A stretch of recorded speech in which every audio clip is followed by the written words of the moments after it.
গ্রামে গাড়িটা ঢুকিয়ে বলছে মসজিদটা কোথায় গো? মসজিদে এসে উজু করে 2 রাকাত নামাজ পড়ছে। ইমাম সাহেব মনে মনে করলে চাচা আচ্ছা জামাই পেয়েছে, একদম পরেজগার জামাই, ইমানদার। ও তো 2 রাকাত নফল নামাজ পড়লো। তারপরে যখন জোহরের আজান হচ্ছে, ও তখন মাঠের দিকে গাছতলায় সিগারেট খাচ্ছে। আর নামাজ পড়লে আবার কি হয়ে গেল, তো ওটা বিয়ের নামাজ। কি বলে মনে মনে হচ্ছে ইসলামে কোথায় আছে পর্দার কথা? কোরআন বলছে আলা জুনুবিহিম, হে নারী তুমি পর্দা নির্ধারিত করো, ঢেকে নাও, তোমরা কোনোদিন ধর্ষিত হবে না, লাঞ্ছিত হবে না। রুবিকা লিয়াকত বলে একটা অ্যাঙ্কার আছে, নাম মুসলমানদের, কিন্তু তাকে মুসলমান বললে ইমান চলে যাবে। রুবিকা লিয়াকত, তাকে মুসলমান ভাবলে ইমান যাবে। সেই মেয়েটা বলছে कुरान के अंदर कहां पर लिखा है कि औरत को पर्दा करनी चाहिए। अरे मेरे बहन, तुम जिसके साथ बैठी हो वो मौलवी है नहीं, वो काट मौलवी है। जरा हमसे बैठकर देखो, जरा हमसे बात करके देखो, तुमको छट्टी के दूध याद दिला देंगे इंशाअल्लाह। তোমাকে এতগুলো কোরআনের আয়াত দেব পর্দা সম্পর্কে, সূরা নিসাটা যদি খোলা হয় গোটাটাই নারীদের আদর্শই ভরা আছে। সেইখানে কি আদর্শ আছে মায়েরা শুনেলেন। 1 নম্বর, আমাদের সমাজে যতগুলো সম্পর্ক নষ্ট হচ্ছে সব মেয়েদের কারণে। কাদের কারণে বললাম? মেয়েদের কারণে। ভাই ভাই সম্পর্ক নষ্ট কাদের কারণে? মেয়েদের কারণে। বয়ে বয়ে শাশুড়ি বয়ে সম্পর্ক নষ্ট, ওই ঝগড়া। বুনে বুনে সম্পর্ক নষ্ট, তাদেরই কাজ। ভাই যদি বোনকে দুটো চড়াও হয়ে কথা বলে, জীবনে তোর ঘর আর যাবো না, বাস কথা বলবো। কথাটা বুঝতে পারেন? সহ্য করার ক্ষমতা নেই। কোরআনে ওই জন্য প্রথম চ্যাপ্টারই আছে, বিয়েতে খুতবা পড়া হয়। ইয়া আইয়ুহান নাসু তাকু রাব্বাকুমুল্লাযী খালাকাকুম মিন নাফসিন ওয়াহিদাতিন ওয়া খালাকা মিনহা যাওজাহা ওয়া বাসসা মিনহুমা রিজালান কাসীরান ওয়া নিসা ওয়াত্তাকুল্লাহাল্লাযী তাসাআলুনা বিহি ওয়াল আরহাম ইন্নাল্লাহা কানা আলাইকুম রাকীবা। হে পৃথিবীর মানুষ, আমি এক নারী এক পুরুষ থেকে পৃথিবীতে অগুন্তি নারী পুরুষের সূচনা করেছি। জোরে বলুন সুবহানাল্লাহ। আল্লাহ ইশারা করলেন হযরতে আদম এবং মা হাওয়ার দিকে। এবং এর লাস্ট চ্যাপ্টারে বলা আছে তোমরা আত্মীয়তা সম্পর্কে সচেতন হও। আত্মীয়তা কি? বোনের সাথে কথা নাই, ঈদের দিনে বোনের ঘর চলে যান, বোন রাগ করেছিস। ভাইয়ের সাথে বোনের কথা নাই, বোন ভাইয়ের ঘরে চলে আসবে। ভাইয়ে ভাইয়ের কথা নাই। ভাইয়ে ভাই যদিও চায়ের দোকানে একটু মিল হয়, কিন্তু ঘরে এসে যদি বউকে বলে জানো তো চায়ের দোকানে বড় ভাই আমাকে চা খাওয়ালো আর বললে যে ভাই ভালো আছিস, ই তখন বলবে ও তোমার পয়সা লিবার লেগে কইছে, ও আবার ঝগড়াটা লাগিয়ে দিবে। ঠিক বললাম না ভুল বললাম? এইভাবে সমাজকে ধ্বংস করছে এক শ্রেণীর নারী। এটা কোরআন বলছে। আমি মায়েরা আমার বাপের গল্প বলিনি। কোরআন বলছে নারীরা তোমরা আত্মীয়তা সম্পর্কে সচেতন হও। ভাইয়ের ভাইয়ের সম্পর্ক নষ্ট করো না, ভাই বোনের সম্পর্ক নষ্ট করো না, বুনে বুনে সম্পর্ক নষ্ট করো না, বাপ বিটিতে সম্পর্ক নষ্ট করো না, মা বিটিতে সম্পর্ক নষ্ট করো না। আত্মীয়তা সম্পর্কে সচেতন হও। রাসূলের হাদিস, তোমরা মুমিন ততক্ষণ হতে পারবে না যতক্ষণ পর্যন্ত তোমার কাছ থেকে তোমার প্রতিবেশী সুরক্ষিত নয়। এটা রাসূল সাল্লাল্লাহু আলাইহি সাল্লাম। তোমার কাছের লোককে সুরক্ষা পেতে হবে। দেখবেন এই গ্রামটার নাম কি? পেছের পাড়া। আপনার ওই ইসলামপুর থেকে পেছের পাড়াতে বিয়ে করতে আসছে। গ্রামে গাড়িটা ঢুকিয়ে বলছে মসজিদটা কোথায় গো? মসজিদে এসে উজু করে 2 রাকাত নামাজ পড়ছে। ইমাম সাহেব মনে মনে করলে চাচা আচ্ছা জামাই পেয়েছে, একদম পরেজগার জামাই, ইমানদার। ও তো 2 রাকাত নফল নামাজ পড়লো। তারপরে যখন জোহরের আজান হচ্ছে, ও তখন মাঠের দিকে গাছতলায় সিগারেট খাচ্ছে। আর নামাজ বলে আবার কি বে হয়ে গেল তো, ওটা বিয়ের নামাজ। কি বলে এদিকে ঝাঁটা মারবে না ফেরেশতা, নাউজুবিল্লাহ। আরে মুসলমান, কেউ যদি জানাজার নামাজ ছেড়ে দেয় গুনাহ আছে? গুনাহ না। কিন্তু কেউ যদি জেনে বুঝে ফরজ নামাজ ছাড়ে গুনাহ আছে। গুনাহ এক কবিরা, বড় গুনাহ। বুঝিয়ে দি, আপনার গ্রামে মাইয়াত হয়েছে, এই গ্রামে এলান হলো, আসসালামু আলাইকুম ভাই, অমুক চাচা ইন্তেকাল করেছেন, জোহরের নামাজের পরে জানাজার নামাজ হবে, এলান হয়ে গেল। আমাদের দেশের যারা 5 ওয়াক্তের মুসল্লি বাবাজি, তারা উজু করে নামাজ পড়ছে, আর কিছু লোক আছে তারা একদম প্রথম আসমান থেকে এসে তারা উজু করে বাইরে দাঁড়িয়ে আছে, ওরা খালি জানাজা পড়ছে। ঠিক বললাম না? বলবো এইটাই কষ্টে। তুমি শুধু জানাজা পড়তে এসছো, তোমার চোখের সামনে যদি বলেন হুজুর দোয়া দরুদ কিচ্ছু জানি না, ওরে মূর্খ, কমপক্ষে সেই দিনে ইমামের সঙ্গে দেখে দেখে 4 রাকাত মাথাটা ঠুকেলে, করাকাত 4 রাকাত মাথাটা ঠুকেলে আল্লাহু আকবার বলে কিচ্ছু পড়তে হবে না। আল্লাহ যদি কবুল করে লাই তো কাল থেকে আবার সূরাগুলো মুখস্থ করবি, দোয়াটাও শিখে যাবি, তো 5 ওয়াক্তের নামাজে আল্লাহ কবুল করে নিতে পারে। কিন্তু ই তো ঢুকবেই না। আর এই মালকটা একটাও জানাজার দোয়া জানে না।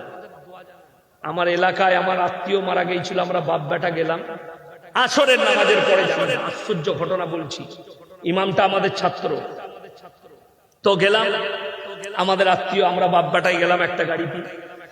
নামাজটা পড়ে বেরিয়ে দেখছি 3 কাতার লোক দাঁড়িয়ে আছে, যারা অরিজিনাল মুসল্লি তারা পেছনে, যে মালকটা জীবনে নামাজ পড়ে না তারা ফার্স্ট কাতার, 3 কাতার। আমি মনে মনে ভাবলাম আল্লাহ, যাই হোক আমাদের ছাত্র জানাজা পড়াবে। আমি মনে মনে করলাম না হলে আমার আব্বাজিকে বলবো, তো আব্বাজি অসুস্থ, না হলে আমাকে বলবে। কিন্তু পড়ালো কে? সেও নামাজ পড়ে নাই, যে জানাজা পড়াচ্ছে একজন গুটকাখোর জিলাপি হুজুর, নামাজ পড়ে না, মুখে দাড়ি নাই, খালি পায়ে এলো, প্যান্ট আর শার্ট পরে দিয়ে দেখছে একটা পাঞ্জাবি খালি গতি দিলে দিয়ে জানাজার নামাজ পড়িয়ে দিলে। যা আজকের জানাজার নামাজ গেল। কথাটা বুঝতে পারেন আমার ভাই? কষ্টটা ওই জায়গায়, আপনি 5 ওয়াক্তের নামাজি হতে পারলেন না, আপনি খালি শুধু জানাজার নামাজি হলেন। আপনি 5 ওয়াক্তের নামাজি হতে পারলেন না, খালি জুম্মাটা পড়ে বললেন আমি নামাজি, আমি মুসলমান। যে লোকগুলো 5 ওয়াক্তের পড়ছে তারা কি তাহলে? রাসূল বললেন যার নামাজ নাই তার মধ্যে ইসলাম নেই, যার নামাজ নেই তার মধ্যে ইসলাম নেই। আপনি তাকিয়ে দেখুন, মুসলমানের মারামারি নামাজ নিয়ে না, কোথাও শুনতে পাবেন না। নামাজ পড়া নিয়ে মারামারি হয়েছে, যে নামাজ আমরা এত পড়ছি মসজিদে জায়গা হচ্ছে না, যে মসজিদ বাড়াতে হবে। নামাজ নিয়ে মারামারি নাই, রোজা নিয়ে মারামারি নাই। আপনাকে দেখি দেখো ডোমকলে রোজার মাসে চায়ের দোকান খোলা থাকে না? থাকে না? কথা বলে না? খোলা থাকে। কাদের দোকান? মুসলিমদের। মুসলিমদের চায়ের দোকান খোলা থাকে রোজার মাসে। কিন্তু অবাক হবেন, বোম্বে হচ্ছে মহানগরী, ভারতের মহানগরী হচ্ছে মুম্বাই, এবং বাণিজ্য কেন্দ্র 1 নম্বর ভারতে, সমুদ্রবর্তীতে। আমরা সবাই জানি ফিল্ম দুনিয়াটা ওখানে আছে, গ্যাংস্টারের দুনিয়া ওখানে। কিন্তু অবাক হবেন, রমজান মাসে যে মৌলবীরা আদায় করতে যায় তাদেরকে জিজ্ঞেস করবে, রমজান মাসে ইফতারিতে শুরু হয় হোটেলগুলো, চায়ের দোকানগুলো, সেহরিতে বন্ধ হয়, সারা রাত খোলা, সারা দিন বন্ধ। জোরে বলুন সুবহানাল্লাহ। মালদা হাই রোডের উপরে ডাঙ্গা নাম ডাঙ্গা, ওইখানে একটা চায়ের দোকান আছে মসজিদের পাশে। আমি তার কাছে চা খাই। তাকে জিজ্ঞেস করলাম আপনার কত চা বিক্রি হয়? প্রত্যেক দিন 2500 থেকে 3000 কাপ চা বিক্রি করে। মারাত্মক চা, এমএলএ এমপি এসপি সবাই দাঁড়িয়ে চা খায়। আমার চায়ের পয়সা লাই না, খুব ভালোবাসা, এবং তালবিলিমদেরও পয়সা লাই না, আলেমদের পয়সা নিতে চাই। তাকে জিজ্ঞেস করলাম আপনার যে এত বিক্রি রমজান মাসে কি করে? বলে হুজুর সাহেব রমজান মাসে ওই ইফতারি করে চালু করি, তারাবির সময় বন্ধ করে দিই। তাহলে তোমার ব্যবসা মার খায়? বলে না, আল্লাহ বেশি বরকত দেয়। জোরে বলুন সুবহানাল্লাহ। বিশ্বাস।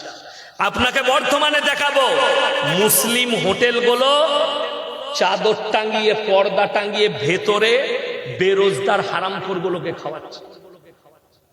আমার এলাকায় একটা ইমামকে তাড়ানো হয়েছে। কেন জানেন? খালি বলেছে যে, কি বলেছে ইমাম সাহেব?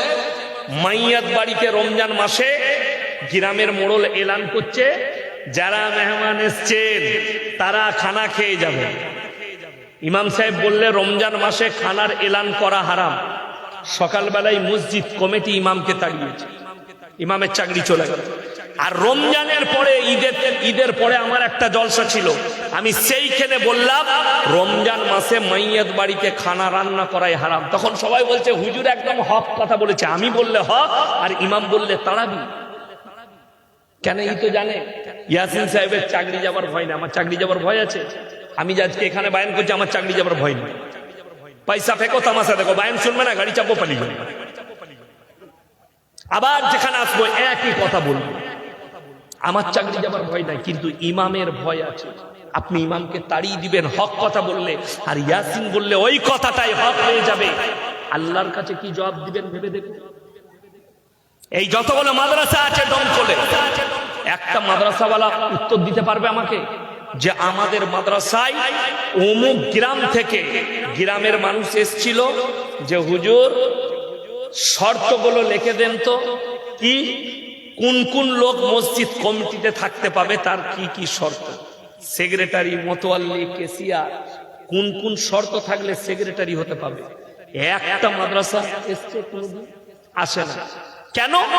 আমি বলে যাচ্ছি, মুর্শিদাবাদ জেলায় যদি 1000 মসজিদ থাকে, 900টা মসজিদের মোতোয়াল্লি আর সেক্রেটারির নামটা কাটা যাবে। প্রথম শর্ত হচ্ছে ইমামের অবর্তমানে নামাজ পড়াবার যোগ্যতা থাকতে হবে, সেক্রেটারি।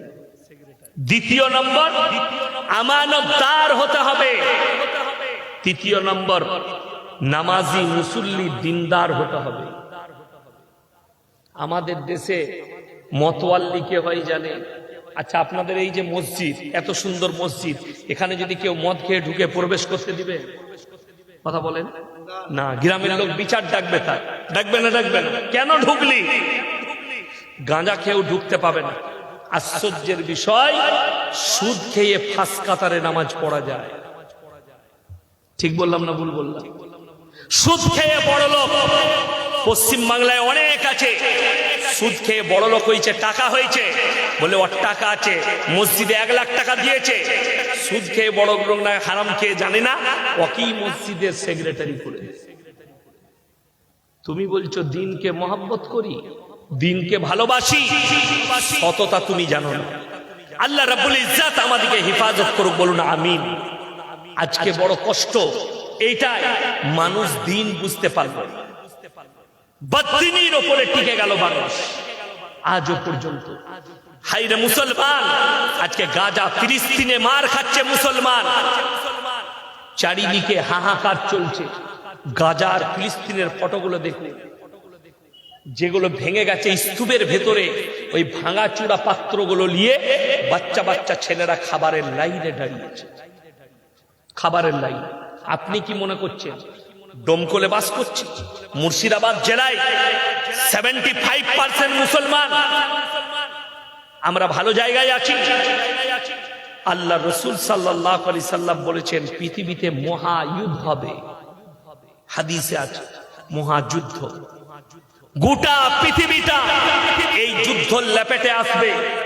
20 কোটি মুসলমানের প্রাণহানি হবে গোটা পৃথিবী, 20 কোটি। এই তো শুরু হয়েছে।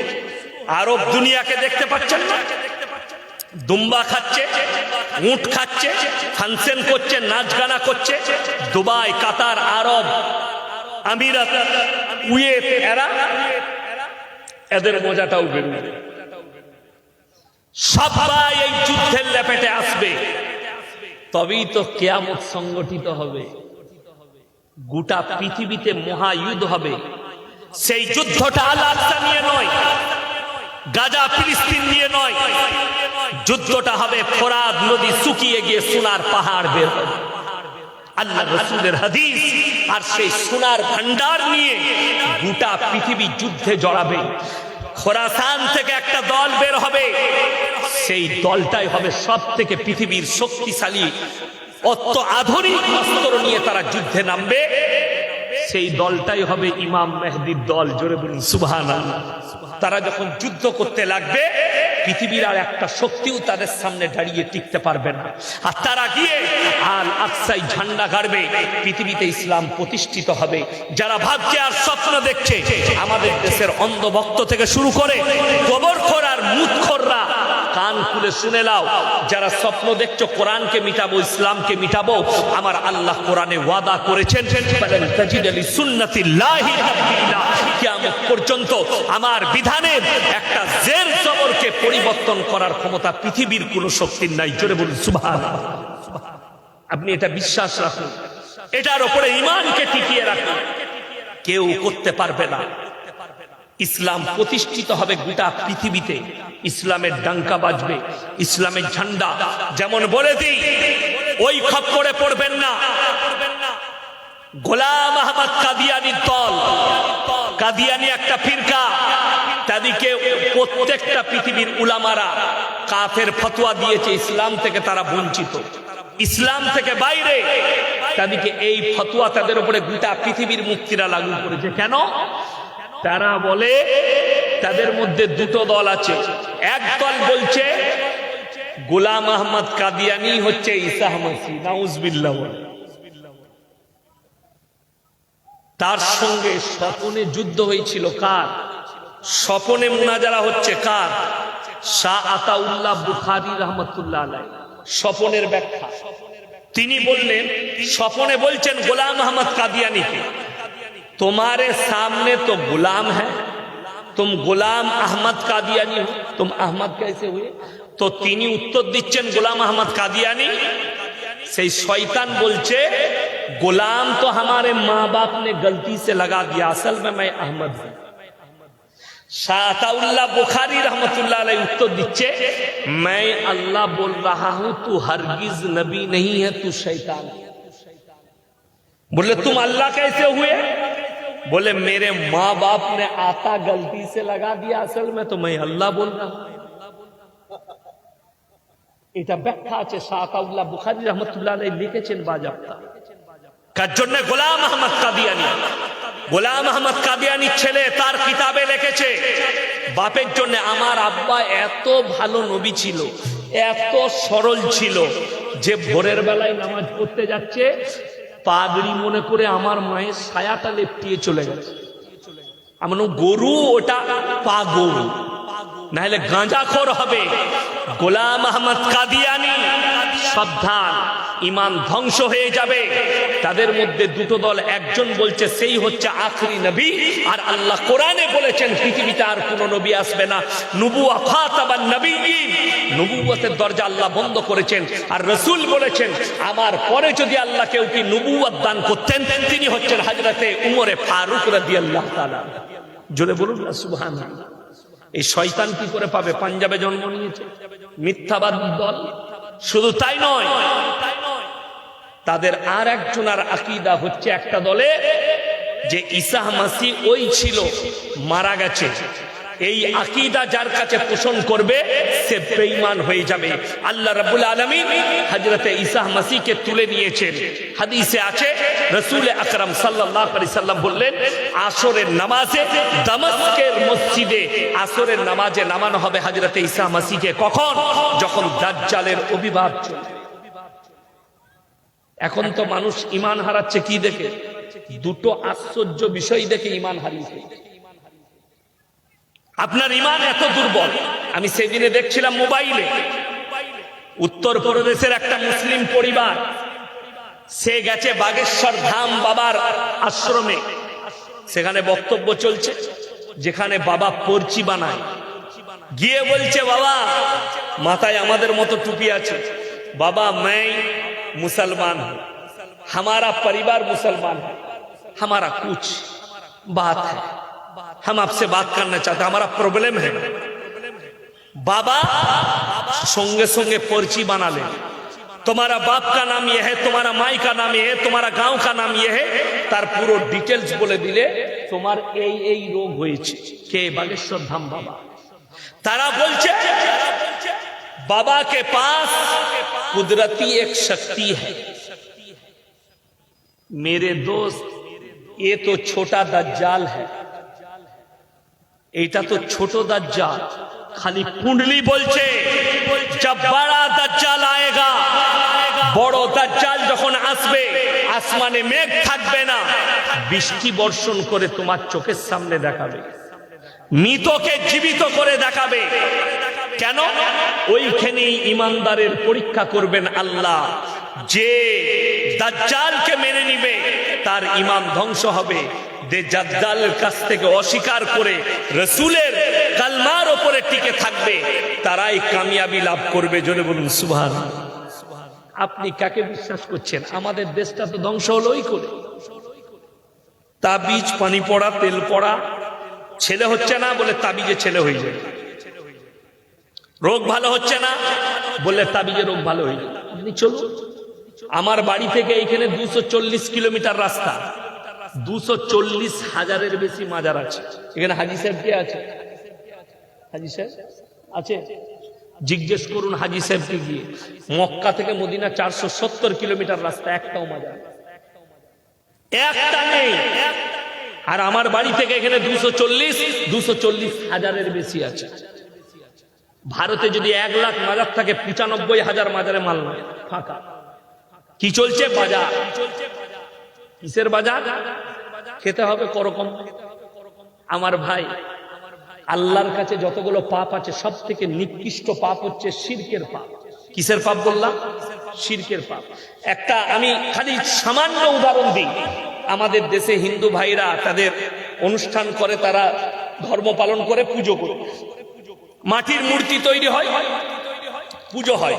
এই একটা বাঙালিদের বড় উৎসব গেল দুর্গা উৎসব।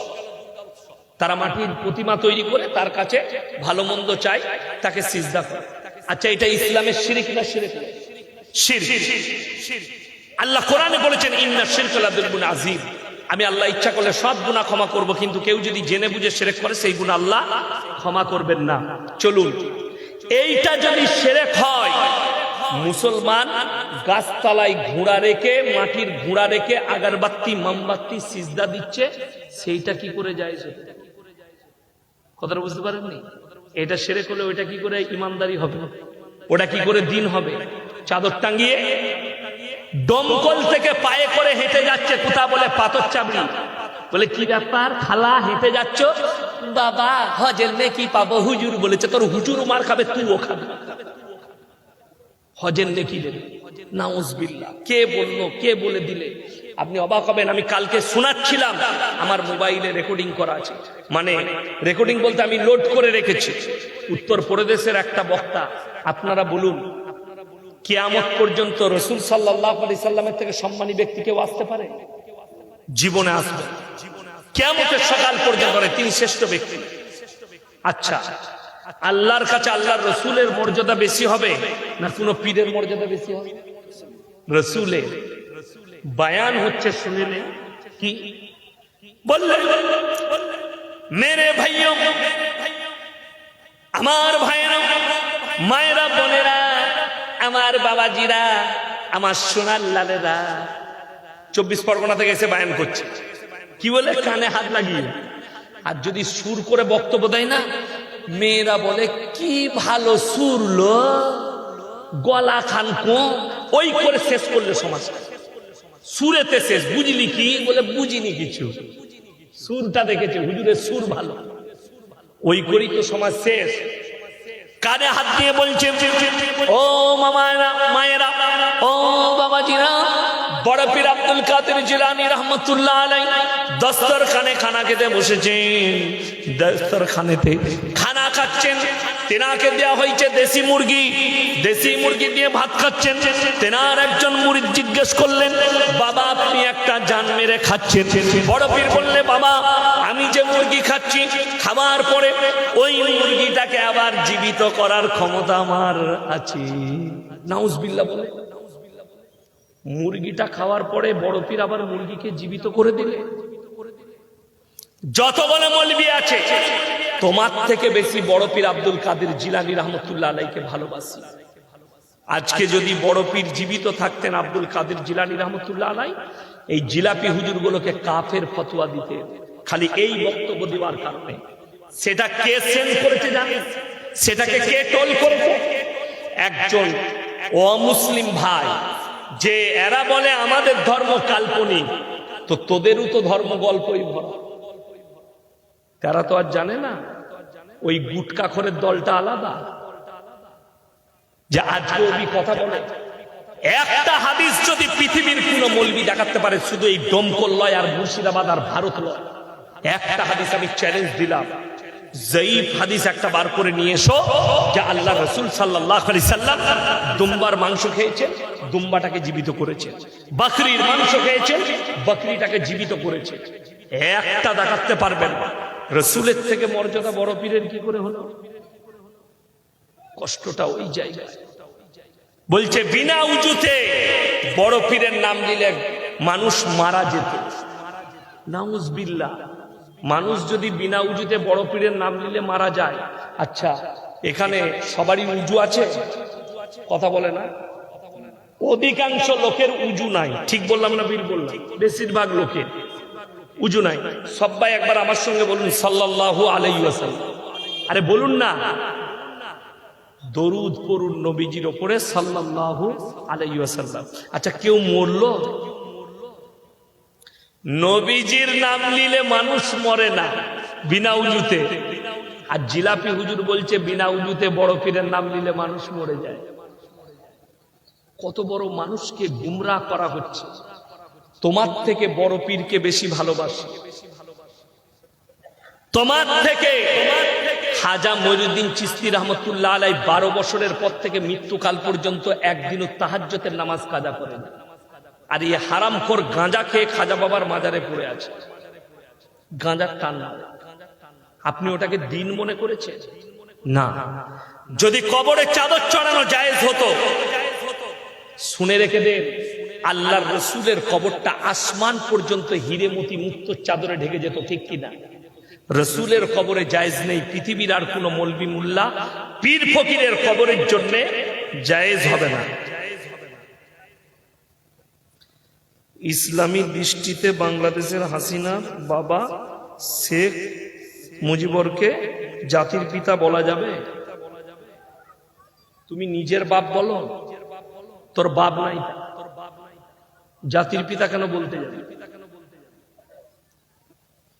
জাতির পিতা আমরা শুনেছি, যেটা বলে আসছি, শুনে আসছি, হযরতে ইব্রাহিম আলাইহিস সালাতু ওয়াস সালাম। আর জাতির পিতা ইব্রাহিম আলাইহিস সালাতু ওয়াস সালাম, তিনার সম্পর্কে কোরআন, তিনি পয়গম্বর নবী। আর বাংলাদেশের নবী মনে হয় মুজিবর ছিল নাকি? আস্তাগফিরুল্লাহ। জাতির পিতা বলছে, এক থেকে বড় নোংরা ভাষা আর কিছু হতে পারে না, বলা যাবে না। আপনি বলতে পারেন যে আমাদের দেশের একজন গণ্যমান্য ব্যক্তি, আমরা বলি না স্বাধীনতা সংগ্রামী নেতাজি সুভাষচন্দ্র বসু, বলি স্বাধীনতা সংগ্রামী হযরত হুসেন আহমদ মাদানী সাহেব রহমতুল্লাহ আলাইহি, আমরা বলি, কোনো অসুবিধা নেই। কিন্তু জাতির পিতা বলা যাবে মোটেই, একদম কোনো হালতে বলা যাবে না। বর্তমান বিশ্বে যেভাবে যুদ্ধ ছড়িয়ে পড়েছে, এই বিষয়ে কিছু বলবেন? আমি তো বলেই দিলাম। মুসলমান, আমি আজকে লাস্টে আপনাদেরকে দুটো কথা বলবো। এক নম্বর, সবাই নামাজি হব, জোরে বলুন ইনশাআল্লাহ। দেখুন, নামাজির হালতে যদি নামাজের হালতে মারা যান, ইমানের হালতে মারা যান, আপনার জন্য জান্নাত রেডি, জোরে বলুন সুবহানাল্লাহ। আর আপনি সব সময় হালাল খাবার খান, চেষ্টা করুন হালাল খাবার। আপনার পরিবারে আপনার স্ত্রীকে বলুন আপনি নিজে ইনকাম করুন হালাল টাকা। দেখুন, হারাম টাকায় মজা বেশি, হালাল টাকায় কষ্ট বেশি। কিন্তু মরণের পরে হালালে সুখ বেশি, হারামে কষ্ট বেশি, এটা মাথায় রাখবে। দ্বিতীয় নম্বর, নিজেদের সন্তানকে সবাই দ্বীনি শিক্ষা দেবো, জোরে বলুন ইনশাআল্লাহ। আর লাস্ট চ্যাপ্টার হচ্ছে, আল্লাহ যেদিকে মাল দিয়েছে 3টে জায়গায় খরচ করবেন, 3জন হাত পাতলে জীবনে ফেরাবেন না, জোরে বলুন ইনশাআল্লাহ। কজন? 3টে ব্যক্তি যদি আপনার কাছে হাত পাতে জীবনে ফেরাবেন না। নাম্বার 1, ওয়া আতিদাল কুরবা হাক্কাহু ওয়াল মিসকিন ওয়াবনাস সাবিল ওয়ালা তুবাদদির তাবদীরা। নাম্বার 1, তোমার কাছের গরিব যদি তোমার কাছে হাত পাতে তার হাতকে ফিরিও না। আল্লাহ যেটুকু দিয়েছে তুমি দিয়ে দাও। যারা দান করেন, মসজিদে করেন, মাদ্রাসায় করেন, গরিবকে করেন, এতিমকে করেন, মনে মনে ভাববেন, আল্লাহ তুমি আমাকে দেনেওয়ালা বানিয়েছো, আমাকে চাহনেওয়ালা বানাও। আমাকে হাত পাতাওনি, বরঞ্চ আমার হাতে আমাকে দেনেওয়ালা বানিয়েছো। নাম্বার 2, ওয়াল ইয়াতামা ওয়াল মাসাকিন। এতিম আর মিসকিন যদি হাত পাতে তাদের হাতকে ফিরিও না। নাম্বার 3, মুসাফির যদি তোমাদের কাছে হাত পাতে তাদের হাতকে ফিরিও না। আজকের এই মজমায় সব থেকে বড় মুসাফিরকে আমি। এই 3জন হাত পাতলে হাতকে ফিরিও না। কোরআনে আছে, ইন্নাল মুবাদদিরিনা কানু ইখওয়ানাশ শায়াতিন ওয়া কানা আশ-শাইতানু লিরাব্বিহি কাফুরা। যারা অপব্যয় করে তারা হচ্ছে শয়তানের ভাই। যদি বলেন হুজুর অপব্যয় কি, মায়েরা ভাইরা শুনবেন, গান বাজনায় টাকা খরচ করা, আপনার ইসলাম বিরোধী কাজে টাকা খরচ করা, লটারিতে, গানে, হারাম কাজে, হারাম